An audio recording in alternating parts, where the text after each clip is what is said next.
Hello, I'm Dr. E. Barry Gordon. This is the concluding video about testosterone and prostate cancer, and the 16th in my series about testosterone deficiency, the lack of a vital hormone that's probably a root cause of more illness, disability, suffering, and death than any other disease. Yet, it's almost universally ignored and neglected. In the previous video, I discussed the abundance of evidence against the widely held medical belief that testosterone replacement can cause prostate cancer. Today, I'm going to present my belief that it's actually the deficiency of testosterone that is a primary or the primary cause of prostate cancer. Cancer is believed to be caused by damage done to DNA by free radicals. These are highly reactive chemicals produced in the body. I'm sure you've all heard the advertisements promoting the benefits of antioxidants. Well, free radicals are the oxidants. A major and abundant source of free radicals is the inflammatory process. So it isn't surprising that chronic inflammation is a precursor to many, if not most, malignancies. The list of examples is long. Irritation from smoking causing lung cancer, excessive exposure to sun causing skin cancer, chronic liver and stomach inflammation leading to cancers of those organs, and many, many more. The same apparently holds true for prostate cancer. Several studies have shown the connection between chronic prostatitis and prostate cancer. Johns Hopkins University reported the following in 2004, quote, "A new hypothesis for the etiology of prostate cancer is that chronic or recurrent prostate inflammation may initiate and promote prostate cancer development," close quote. Another study from the Johns Hopkins Department of Urology was published in 2005. Quote, "Recently, there has developed an expanding multidisciplinary body of literature suggesting a link between chronic inflammation and prostate cancer. Population studies have found an increased relative risk of prostate cancer in men with a prior history of certain sexually transmitted infections or prostatitis," close quote. The University of Toronto reported the following in the February 2006 issue of the Canadian Journal of Urology. Quote, "There is emerging evidence that prostate inflammation may contribute to prostatic carcinogenesis. Chronic inflammation has been associated with the development of malignancy in several other organs, such as esophagus, stomach, colon, liver, and urinary bladder," close quote.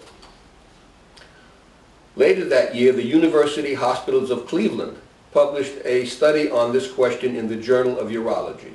Their conclusion, quote, "Chronic inflammation may be a significant risk factor for prostatic adenocarcinoma," close quote. There's certainly a lot of evidence that chronic prostatitis leads to prostate cancer. So what exactly is chronic prostatitis, and how do men get it? Chronic prostatitis is an extremely common, low-grade, smoldering infection of the prostate that usually causes no symptoms. In most cases, the only sign of it is a slight to moderate tenderness of the prostate gland when it's pressed during a rectal examination.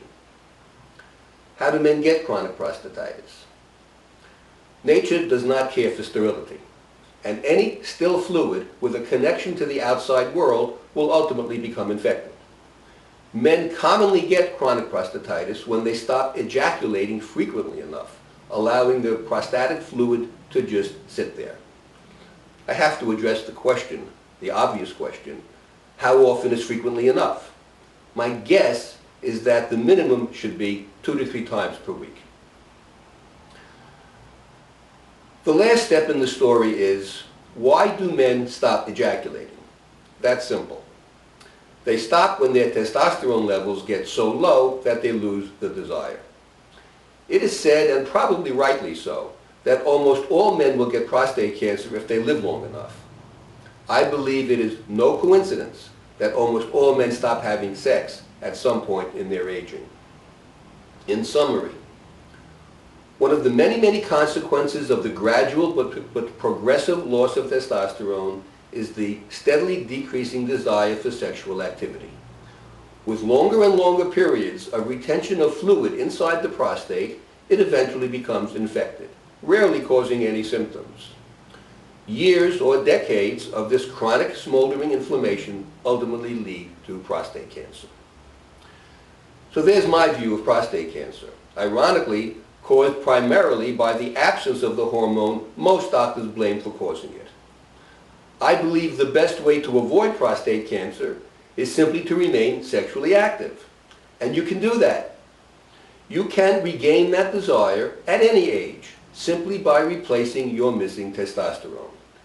I'm not aware of any downside to becoming healthy again. My next two videos will be about the intimate connection between testosterone and type 2 diabetes. As I always ask, please help me spread the word about this devastating disease and its consequences. Tell people about it. Direct them to my website or YouTube. Ask them to do the same. You'll be doing them an enormous favor. I'm Dr. E. Barry Gordon. And again, thank you for watching.